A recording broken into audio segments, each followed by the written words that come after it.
નમસ્તે મિત્રો, ધર્મ મનીષ પંડ્યા ઓફિશિયલ ચેનલ પર હું મનીષ પંડ્યા આપ સૌનું સ્વાગત કરું છું. મિત્રો, જયા પાર્વતી વ્રત અષાઢ સુદ તેરસના દિવસે શરૂ થાય છે અને આ વ્રત 5 દિવસ માટેનું હોય છે. આ વ્રત કરનારે વહેલા ઉઠી નાહી ધોઈ શિવ પાર્વતીજીનું પૂજન કરવું, લૂણ વગરનું ભોજન ખાવું અને એકટાણું જમવું. છેલ્લા દિવસે જાગરણ કરવાનું હોય છે. હવે સાંભળો જયા પાર્વતી વ્રતની વાર્તા. એક બ્રાહ્મણ અને બ્રાહ્મણી હતા. બ્રાહ્મણનું નામ વામન અને બ્રાહ્મણીનું નામ સત્યા હતું. બંને જણા પ્રભુપરાયણ અને નીતિમાન હતા. તેમને આંગણેથી હજી સુધી કોઈ ભૂખ્યું પાછું ગયું ન હતું. અખૂટ ધન સંપત્તિ હોવા છતાંય તેમનામાં અભિમાનનો છાંટો પણ નહોતો. તેમને બીજી બધી જાતનું સુખ હતું, પરંતુ સંતાનની ખોટ હતી. સંતાન વિહોણું ઘર સ્મશાન જેવું લાગતું હતું, એટલે બંને ઊંડી ચિંતામાં રહેતા. એક દિવસ ફરતા ફરતા નારદજી ત્યાં આવી ચડ્યા. બ્રાહ્મણે તેમનો ભાવપૂર્વક આદર સત્કાર કર્યો. બ્રાહ્મણીએ ફળફળાદી આગળ ધર્યા. નારદજીએ પૂછ્યું, કેમ, કુશળ તો છો ને? બ્રાહ્મણ બોલ્યો, હા મુનિરાજ, આપની કૃપાથી સર્વ વાતે સુખ છે. પણ બોલતા બોલતા બ્રાહ્મણ અચકાઈ ગયો. પણ શું? કહો, જે ઈચ્છા હોય તે વિના સંકોચે કહો. નારદજીએ કહ્યું, મુનિરાજ, બીજી કાંઈ ઈચ્છા નથી, પણ એક સંતાનની ખોટ છે. એનો કોઈ ઉપાય હોય તો કૃપા કરીને બતાવો. વામન બ્રાહ્મણે કહ્યું. નારદજી બોલ્યા, અહીંથી દક્ષિણ દિશામાં જાઓ. ત્યાં એક અપૂજ શિવલિંગ છે. ઘણા વર્ષોથી એની કોઈ પૂજા કરતું નથી. ત્યાં જઈને તમે શિવ પાર્વતીજીની એક નિષ્ઠાથી સેવા કરો. દીનદયાળુ સદાશિવ તમને અવશ્ય સંતાન આપશે. એમ કહી નારદજી ચાલતા થયા. નારદજીના કહેવા પ્રમાણે બ્રાહ્મણ અને બ્રાહ્મણી દક્ષિણ દિશાએ ચાલી નીકળ્યા.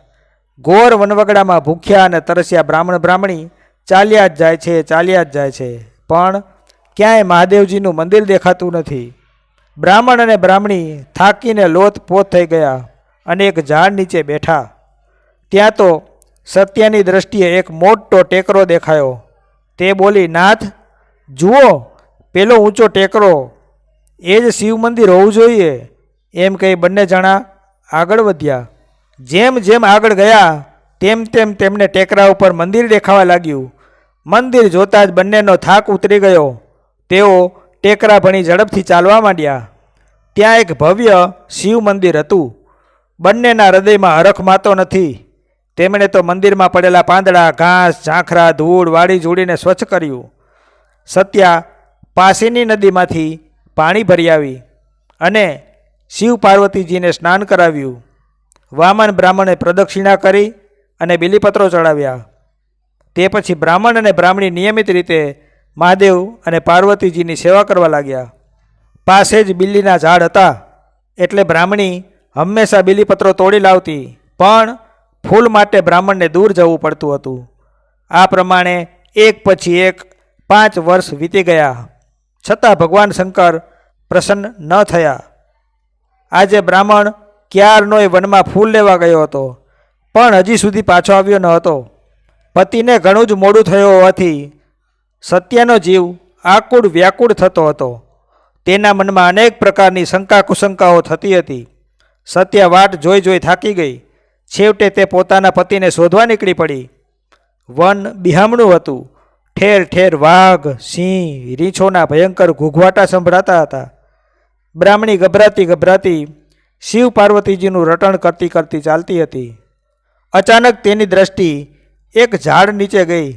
તે જુએ છે તો ત્યાં તેનો પતિ બેભાન દશામાં પડેલો, પગના અંગૂઠેથી લોહી નીકળે છે. એટલામાં તેણે એક કાળો નાગ ફૂંફાડા મારતા જતો જોયો. બ્રાહ્મણી તો અચાનક ચીસ નાખીને ધરતી પર ઢળી પડી. થોડી વાર એને મૂર્છા વળી. ત્યાં તો તેણે માથે વેણી બાંધેલી, કપાળે આડીઓ કરેલી અને 16 શણગાર સજેલા એવા માતા પાર્વતીજીને જોયા. માતાજીને જોતાં જ તે તેમને નમી પડી. આશીર્વાદ આપતા પાર્વતીજી બોલ્યા, હે બ્રાહ્મણી, તું ચિંતા ન કરીશ. એમ કહી તેમણે વામનના શરીરે પોતાનો અમૃત સમાન હાથ ફેરવ્યો. બ્રાહ્મણ તો આળસ મરડીને ઊભો થયો. બ્રાહ્મણ અને બ્રાહ્મણી માતાજીના ચરણે નમી પડ્યા. પાર્વતીજી બોલ્યા, તમારી અનન્ય ભક્તિ અને શ્રદ્ધાથી હું પ્રસન્ન થઈ છું. જે જોઈએ તે વરદાન માગો. બ્રાહ્મણ બોલ્યો, ભગવતી, મારે બીજું કાંઈ જોઈતું નથી. મારે એક સંતાનની ખોટ છે, એનો કોઈ ઉપાય બતાવો. પાર્વતીજી બોલ્યા, તમે જયા પાર્વતીનું વ્રત કરો તો તમને સંતાન થશે. સત્યાએ પૂછ્યું, માતાજી, એ વ્રત સી રીતે થાય? પાર્વતીજી બોલ્યા, આ વ્રત અષાઢ માસની અજવાળી તેરસે શરૂ કરવું અને અંધારી ત્રીજે પૂરું કરવું. વ્રત કરનારે આ 5 દિવસ ગોળ અને મીઠા વિનાનું મોડું એકટાણું કરવું. પહેલાં 5 વર્ષ માત્ર જુવાર ખાઈને, બીજા 5 વર્ષ મીઠા વિનાનું ખાઈને, ત્રીજા 5 વર્ષ ચોખા ખાઈને અને ચોથા 5 વર્ષ મગ ખાઈને વ્રત કરવું. છેલ્લા દિવસે જાગરણ કરવું. જ્યારે 20 વર્ષ પૂરા થાય ત્યારે વ્રતનું ઉજવણું કરવું. ઉજવણું કરતી વેળાએ સૌભાગ્યવતી સ્ત્રીને પતિ સહિત પોતાને ત્યાં આમંત્રણ આપી ભાવપૂર્વક જમાડવા. કુમકુમ, કાજળ ઇત્યાદિ સૌભાગ્ય દ્રવ્યો તેને દાનમાં આપવા. આ પ્રમાણે વ્રત કરનારને સૌભાગ્ય પ્રાપ્ત થાય છે. પતિનો વિયોગ તેને ક્યારેય ભોગવવો પડતો નથી. સંતાનની પ્રાપ્તિ થાય છે અને અખંડ સુખ મળે છે.